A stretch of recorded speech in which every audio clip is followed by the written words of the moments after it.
Birth number మీ destiny నంబర్కి అనుగుణంగా మీరు మొబైల్ నంబర్ తీసుకున్నప్పుడు చాలా బాగా కలిసి వస్తుంది.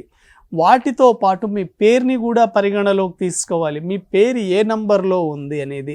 వీటితో పాటు మీరు ఏ ప్రొఫెషన్లో ఉన్నారు. చాలామంది మొబైల్ నంబర్ అనేది అందరూ ఒకే రకంగా తీసుకోవాలని అనుకుంటారు.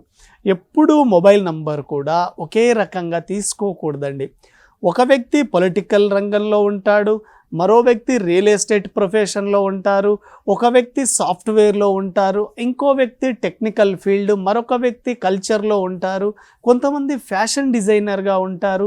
అలా మీరు ఏ ప్రొఫెషన్లో ఉన్నారు, మీ ప్రొఫెషన్ ఏంటి, మీ ప్రొఫెషన్కి తగ్గట్టు 3 మ్యాజికల్ నంబర్స్ ఉంటాయి. ఎగ్జాంపుల్ మీరు చూడండి, ఒక వ్యక్తి రియల్ ఎస్టేట్లో బాగా సక్సెస్ అవ్వాలి అని కోరుకుంటే ఆ వ్యక్తి మొబైల్ సిరీస్లో 258 ఉండాలి.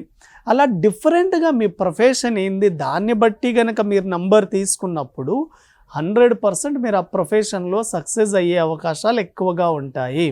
అయితే ఏ మొబైల్ నంబర్ మనం తీసుకున్నప్పటికీ కూడాను ఆ మొబైల్ నంబర్లలో మెయిన్ బేసిక్ నంబర్స్ ఉంటాయండి.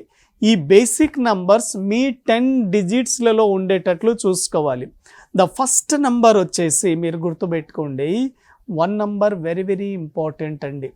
1 నంబర్ 10 డిజిట్స్లో ఎక్కడైనా ఉండొచ్చు. ఎందుకంటే 1 నంబర్ అంటే సన్ అంటే కింగ్, సూర్యుడు.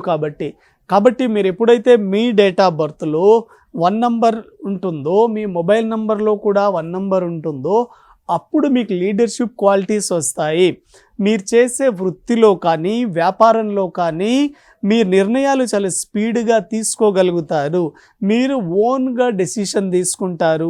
స్వంతంగా మీరు బిజినెస్ చేయడానికి సక్సెస్ అయ్యే అవకాశాలు ఎక్కువగా ఉంటాయి. కాబట్టి ప్రతి ఒక్కరి డేట్ ఆఫ్ బర్త్లో 1 నంబర్ ఉన్నా లేకపోయినా మీ మొబైల్ నంబర్లో 1 నంబర్ ఉండేటట్లు చూసుకోండి.